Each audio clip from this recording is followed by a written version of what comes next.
kontrobersyal, Winersa niya ako. mas pinainit, Ramdam ko ang halik niya sa leeg ko. Bababa sa aking. at mas pag-uusapan. Tinanggal niya bigla yung panty ko. Mga sikretong dito mo lang mapapakinggan. Top Secrets. Top Secrets. Top Secrets. Top Secrets.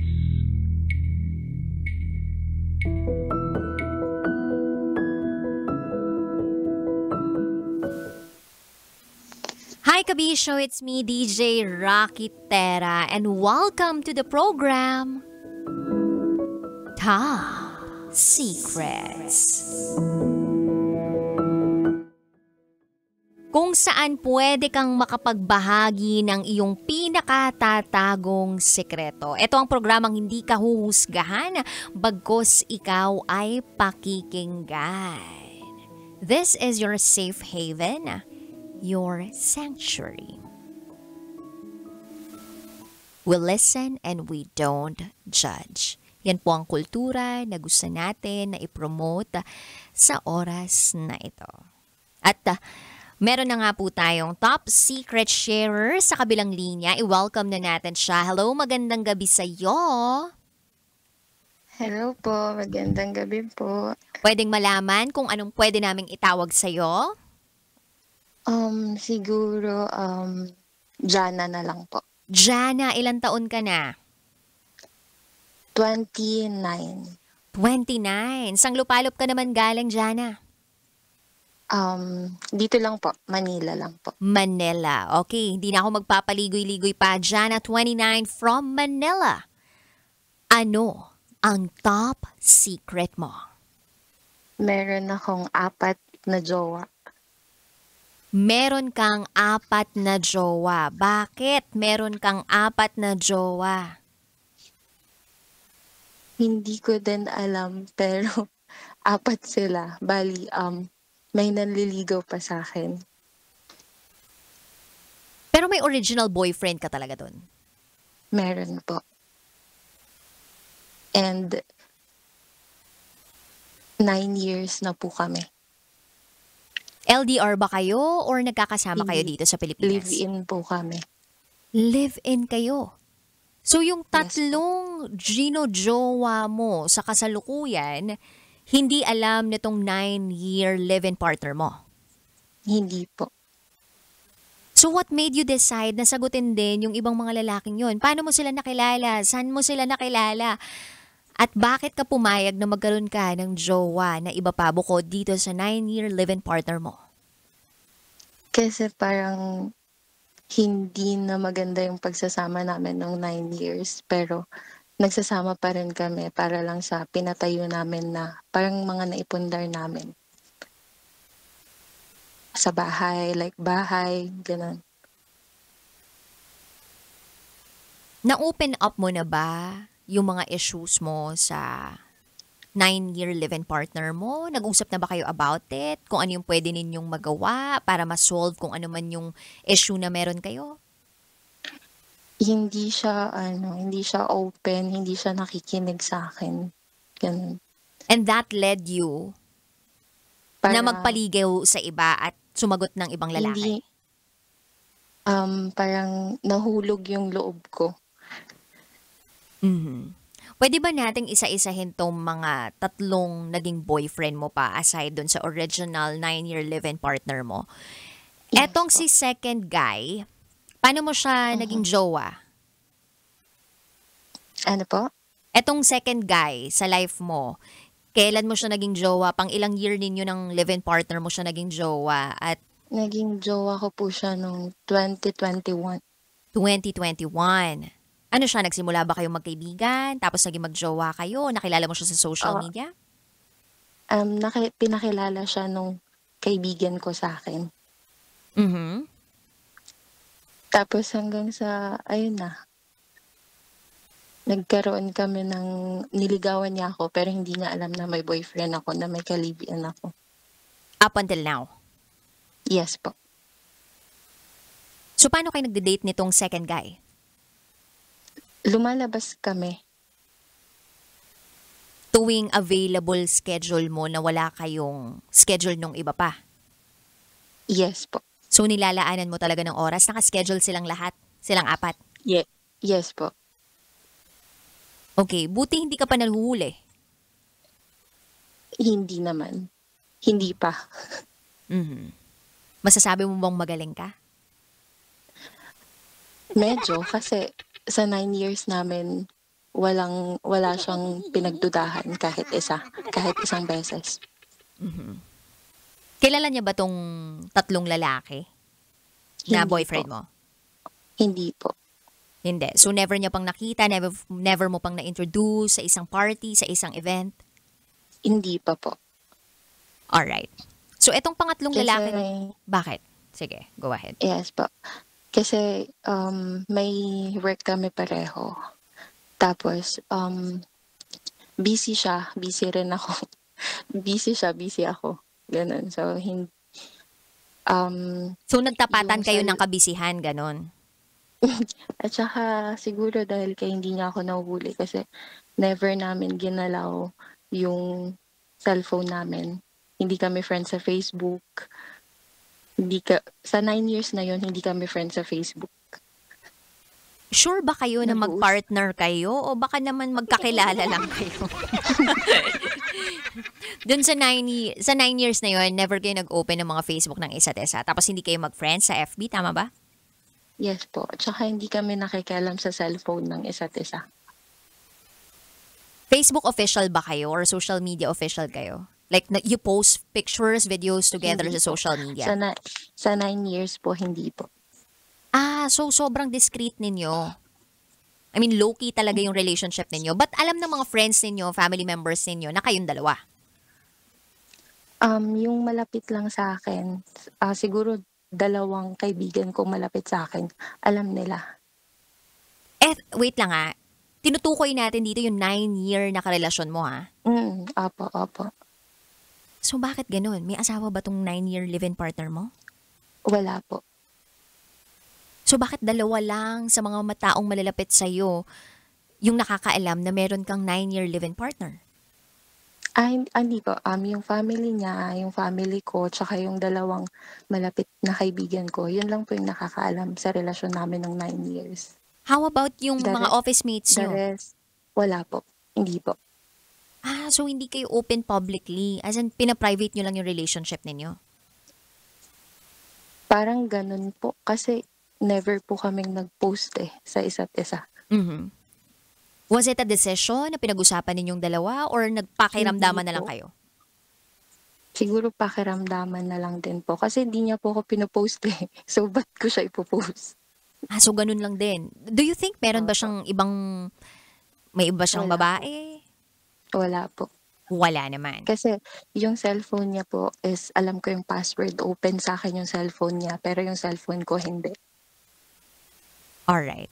Mapunta tayo dun sa third guy ha. Paano mo naman nakilala tong guy na to at kailan mo siya nakilala? Yung pangatlo naman, kababata ko siya. Mhm. Sa probinsya po. Malayong probinsya. So ano yun? Okay, Sa tapos, chat or nagpunta ka sa um, probinsya? Nagkakilala kayo dun ulit? Or nag-recommunicate kayo? Ganon? Parang ganun po, nagkaroon po ng reunion. Mhm. Hanggang sa, bali, na po kasi namin yung isa't isa dati pa since, sabihin na natin, mga elementary, high school, ganyan. So, niligawan po niya ako. At hindi Parang niya rin alam na may crush jowa namin ka? ng isa't isa.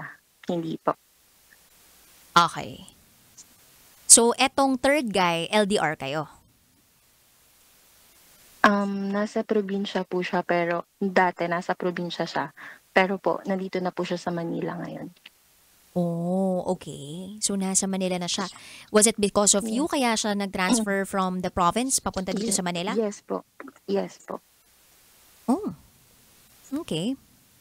Ano namang nararamdaman mo na pinuntahan ka talaga niya? Ikaw ang dahilan kung bakit siya nagpunta dito sa Manila? Medyo nakukonsensya na. Pero mahal ko po silang apat. Mahal mo silang apat. Hindi ko po alam kung paano ko sila, anong gagawin ko. Hindi ako makapili sa kanila. Wait lang ha, tingnan natin. Yung pang-apat, yung fourth guy, paano mo naman siya nakilala? Saan mo siya nakilala? Dito lang din po sa Manila po. Friend of friend? Yes po, friend of friend po. Tapos itong friend mo, mutual friend din yun na nagpakilala sa inyong dalawa, hindi rin alam na may jowa ka? Hindi po. Alright. Tapos paano kanya niligawan? Ganun din po. Madalas po kami kape sa labas. Niyaya po niya ako magkape. So normally, ang inyong mga date sa labas? Opo, sa labas po.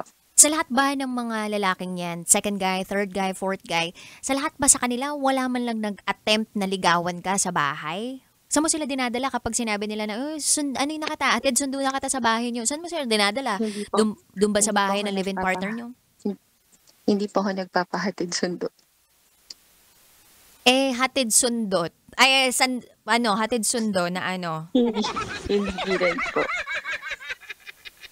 Okay. Bali, yung family ko po, nandito po sa Manila. So, minsan po, umuwi po ako doon. Tapos, minsan naman po, nandoon po ako sa Kalibig. Legal So, kayo, minsan- both sides, tama ba? Legal po. Ano na mga napundar ninyo nga? Mga bahay po. Bahay. Lupa.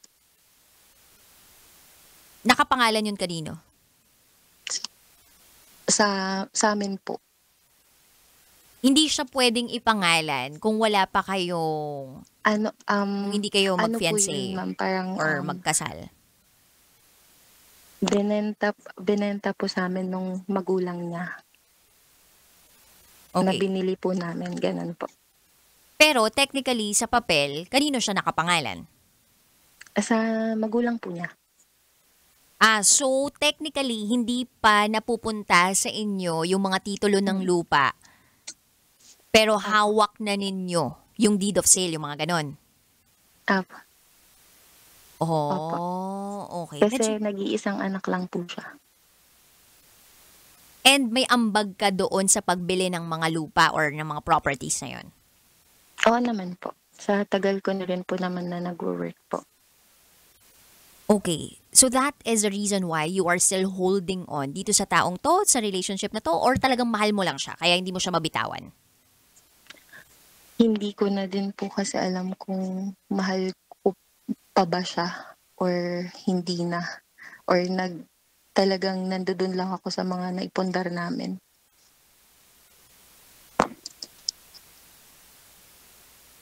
Ito unsolicited advice Medyo natakot ako dun sa mga properties kung meron kang ambag ha. Kasi, meron akong kaibigan. Nabuti na lang ipinangalan niya sa kanya na babae yung bahay at lupa na ininvest nilang dalawa nung jowa niya. Magjowa pa lang kasi sila. Pero may future thinking sila na ito yung titirhan namin pag dumating yung panahon na mag-asawa na tayo at magkapamilya tayo. Nagloko yung lalaki. So, nakipaghiwalay yung babae na kaibigan ko. Panalo siya. Walang habol yung lalaki sa kanya kahit sinabi sa kanya ng lalaki na, hindi, tutulungan pa rin kita dyan sa bahay.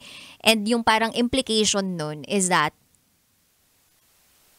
dalawa pa rin nilang tatapusin yung bahay. May share pa rin si lalaki. But yung girl na friend ko, alam niya na siya ang majority na naghulog dun sa bahay na kinuha nilang dalawa. And technically, nakapangalan talaga sa kanya. So, walang habol na si lalaki.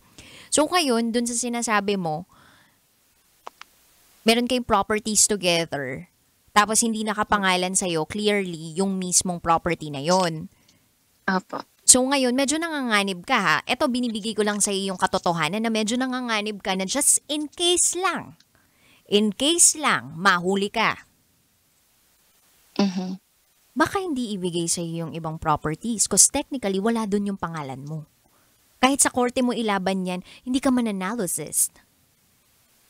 Hindi naman din po niya malalaman yung mga ginagawa ko eh. How sure are you?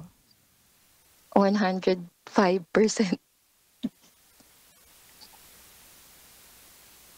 Bakit? Paano mo nasabi? Kasi hindi siya, napakabait niya sa akin. Like, nagagawa ko lahat ng gusto ko, parang, hindi ko ma-explain yung ano niya. Parang, ang dali ko siyang, ang dali ko siyang, Napapaikot, ganon. parang gano'n. Hindi mo lang masabi kasi masyadong parang masama yung dating pag yun yung sinabi mo, no? Yung parang madali ko siyang namamanipula, DJ Rocky. Madali ko siya napapaikot. Parang, oo nga naman, no? Kapag sinabi mo yun, parang ang sama mo naman, sis, diba? Parang ganun yung dating. Anyway, so mabait tong lalaking to. Sobra po. Pero sabi mo, parang wala naman siyang pake sa'yo. So sa sobrang bait ba niya, nonchalant siya, ganun ba yung gusto mong sabihin? Mabait po siya, pero yung hinahanap ko is yung parang mag-effort siya. Hindi, kasi parang nawala na yun nung tumagal na kami. Kumbaga Parang nahanap ko yun dun sa mga bago. naging komportable ka kasi dito. I mean, naging komportable siya dito sa pakikipagrelasyon sa'yo. So ngayon naghahanap ka ng parang thrill. Parang ganun po. Sige nga, i-level mo nga yung weight ng pagmamahal mo sa apat na yon. Sino yung pinakamataas? Sige nga, unahin mo yung pinakamataas dun sa pinakamababa. Kung meron kang kung may level kung may weight kung may bigat yung lahat ng ito. Sino number 1 mo? Yung number 2 po. Yung pangalawa. Next. Yung una. Sumunod? Tas yung childhood ko po, yung kababata ko. Tas yung isa po na taga dito. Bakit yung Yung pangalawa pang-apat. yung pinaka matindi yung nararamdaman mong pagmamahal?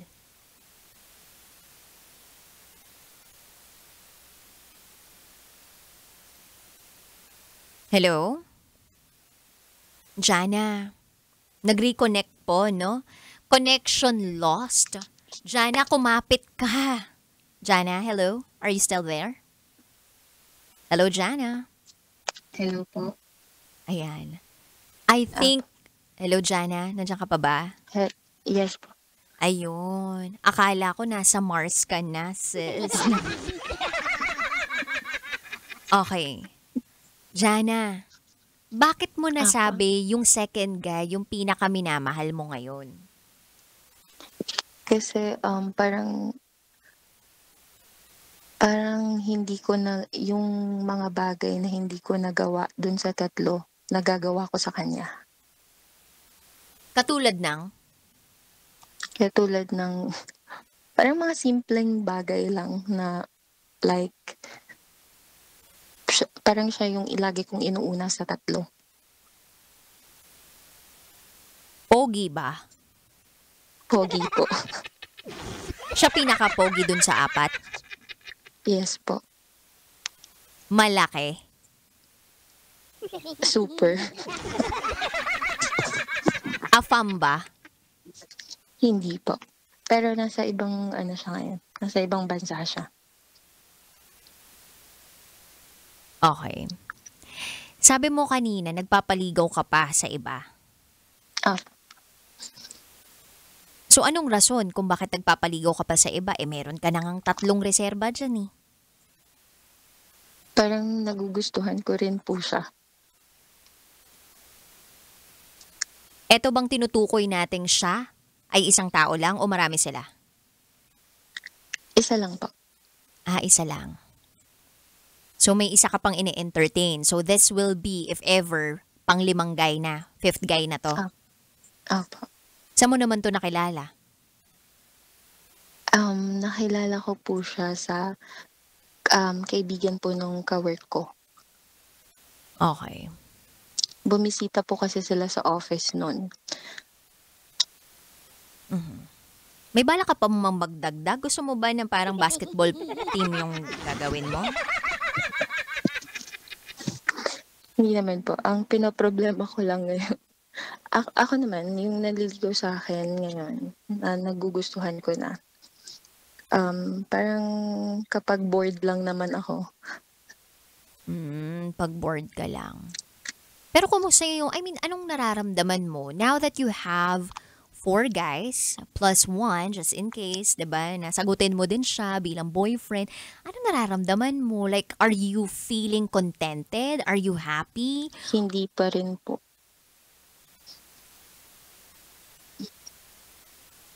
Anong tumatakbo sa isip mo? Sa ngayon, kasi ang plano ko po kasi ngayon is makikipaghiwalay dun sa una, sa 9 years po. Kailan mo siya gagawin? May naisip ka na bang paraan kung paano mo gagawin yun? Sa ngayon po kasi yung 9 years po parang nagkakalabuan na po kami.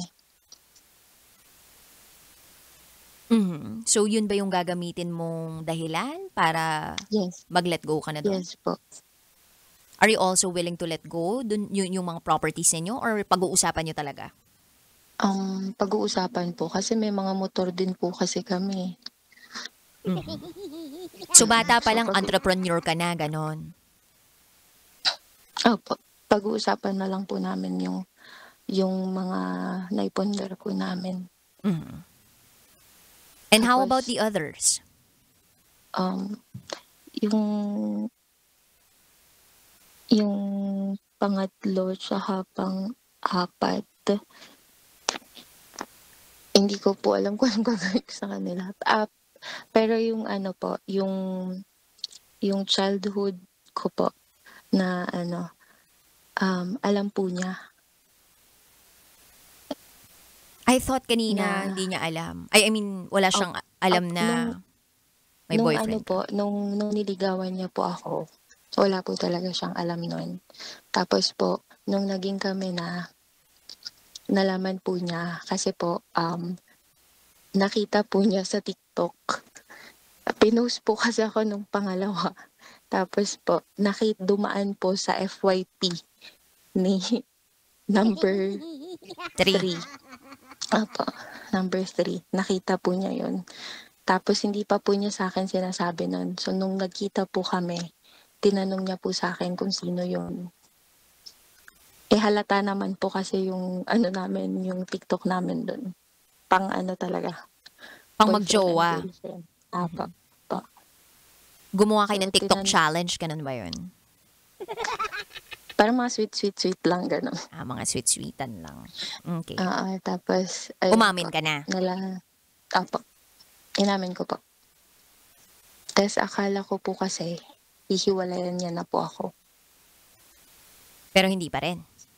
Hindi po. Oh, so inantay mo siya na mag-let go sa'yo, ganun? Opo. Hindi ko po alam kung mahal ko pa po ba siya or naaawa lang po ako sa kanya.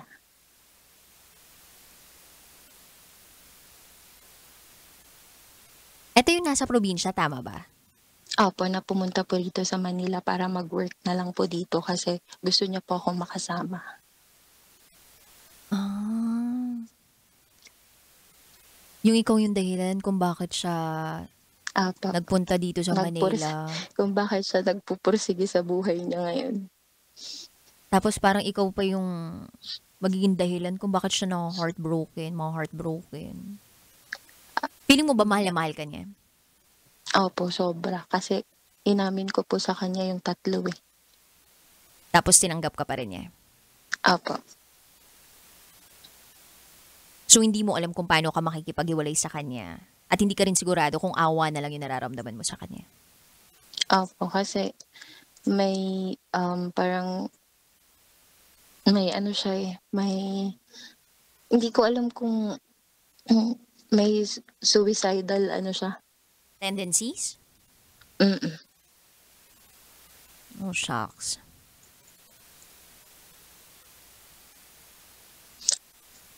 Nasabi niya na tatanggapin daw po niya yung ano, 3.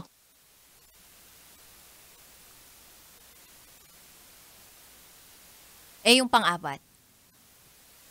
Hindi po. Bale sa 4 na po yun. Yun lang po yung may alam po ng lahat.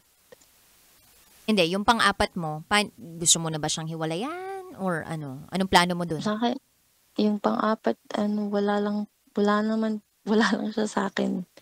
Parang sinagot ko lang kasi okay lang, gano'n. Mhm. Hindi ka ba natatakot na kapag nalaman ni number 2 na pinagsabay-sabay mo sila, Natatakot po ako sa number 2. hindi ka na niya piliin o hindi ka niya tanggapin? Palagay mo? Ano po? Yun nga, hindi ka ba natatakot na pag nagkahulihan, malaman niya na meron ka pala number 1, 3, and 4, bigla na lang siyang lumayo sa'yo or makipaghiwalay sa'yo? Hindi, yun lang. Handa ka ba? Natatakot. Hindi po. Kaya nga po ang balak ko po sana is isa-isahin si number 1, si 3, tsaka si 4 na hiwalayan. Kasi titira ko sa number 2. Para Habang magsisimula hindi ka pa po ng nahuhuli. para magsimula ka ng malinis, ganun. I mean, Ah, internally, magsisimula ka ng malinis na parang wala nang sabit, ganun. yes po. Kailan mo to lahat balak gawin? Etong month na to, aalis na kasi ako. Parang plano ko na pong umalis. Umalis Dito sa, papuntang? dito po sa Kalibin ko po. Mhm. So by that time, may lakas ng loob ka na sabihin dun sa guy number 3 and guy number 4 na ayaw mo na rin. Ang inaano ko nga po yung si number 3. Parang Si number ititira mo 4. siya, ganon. Si number 4 parang wala lang naman. So, Okay. ang kinakatakot ko lang po kasi ngayon kasi um,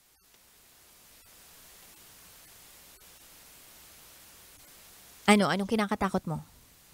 like, yun nga po, malaman na ni number 2 lahat. Kasi feeling ko, parang isa sa mga araw na to malalaman niya na. Kumbaga, kung si number 1, kaya mong manipulahin, kaya mong paikot-ikutin, itong si number 2, may Hindi. malakas pakiramdam mo na hindi siya ganon. Apo. Nakahanap ka ng katapat mo. Mm-mm.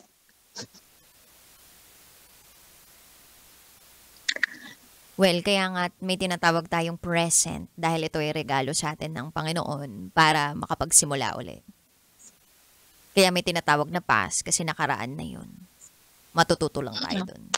Present dahil regalo to. Pagkakataon, tsansa para makapagsimula ng bagong buhay o piliin kung ano ang tama.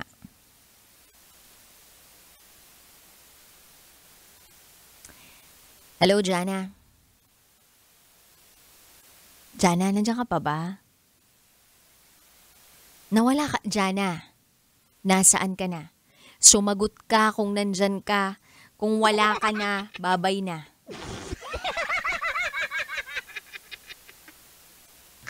Hello, Jana. Hindi na natin naririnig si Jana.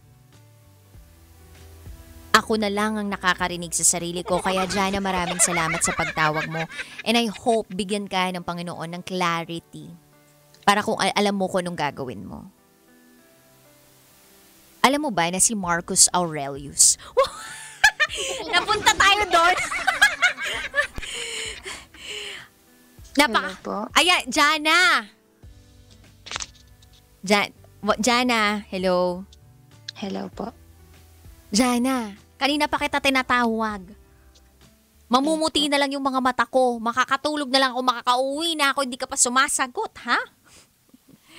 Anyway, Jana, Thank you so much for calling this program. Sabi ko nga kanina nung nawawala ka, sabi ko, I hope bigyan ka ng Panginoon ng clarity para malaman mo kung ano yung desisyon na dapat mong tahakin. Okay? Salamat sa pagtawag mo at sa pagtitiwala mo sa programang ito na hindi ka talaga mahusgahan at ikaw ay mapakinggan. I think I was true to my word naman na hindi ka naman nahusgahan, ikaw naman ay napakinggan ng inyong host. So, I hope kahit papano inakagaan ito ng bigat ng nararamdaman mo. I know it's not easy to be in that position, but still, 'di ba? Ito ay mga desisyong pinili mo. Ito ay sitwasyon na ikaw mismo ang naglagay sa sarili mo. Mm-mm. So I think, and I believe klaro yan sa'yo. So salamat sa pagtawag sa programang ito. Thanks, Jana. God bless. Thank you po. Thank you po. you.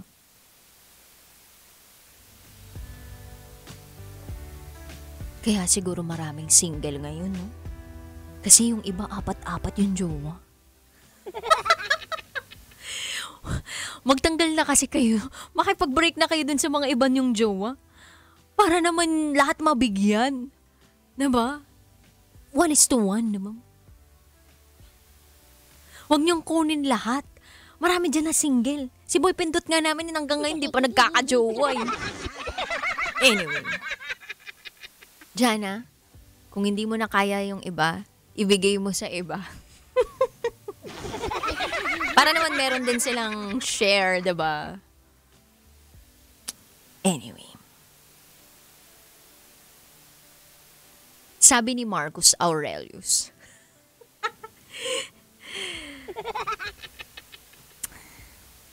the path to think clearly is to think of if and then. If and then. So, if ganito ang gagawin ko sa buhay ko, then, ang magiging resulta ay ganito, ganyan. If jojowa ako ng 4 na katao, then, sasakit ang ulo ko at matatakot ako na baka mahuli ako ng isa sa kanila at baka may mangyari pang hindi maganda sa akin.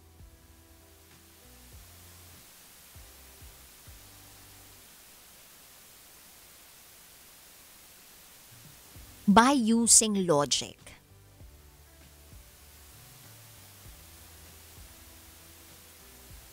you can actually know kung ano ang magiging sitwasyon ng buhay mo. Pag etong desisyon ang gagawin ko, eto ang magiging kalalabasan.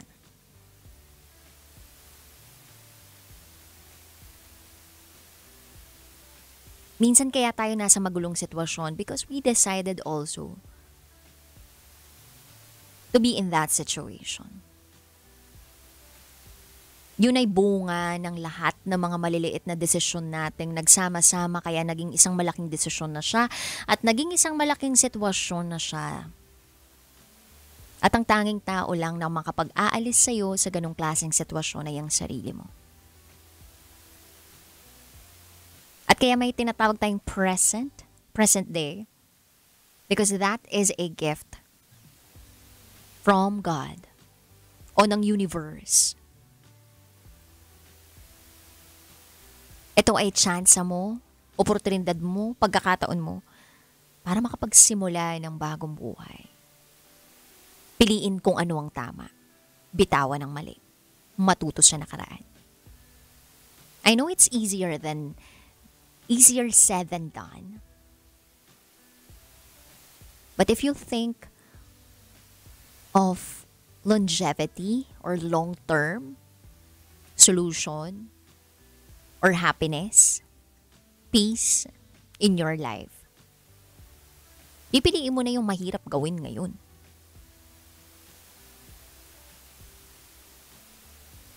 Hirap ngayon, sarap later. Hindi yung sarap ngayon, hirap later. So yun lamang kabisyo. Iba rin kasi talaga kapag masarap, no? It is something to hold on to. Anyway, maraming salamat kabisyo sa inyong pagtawag, sa inyong pakikinig sa programang ito. Bukas ulit magsama-sama tayo 9:00 ng gabi hanggang hating gabi. Kapiling ang Basa Princess ng Love Radio. DJ Rocky Terra. At ikay nakatutok dito sa 90.7 Love Radio. 50 years nang nagbibigay saya sa ating mga kabisyo. Kailangan pa bang i-memorize yan?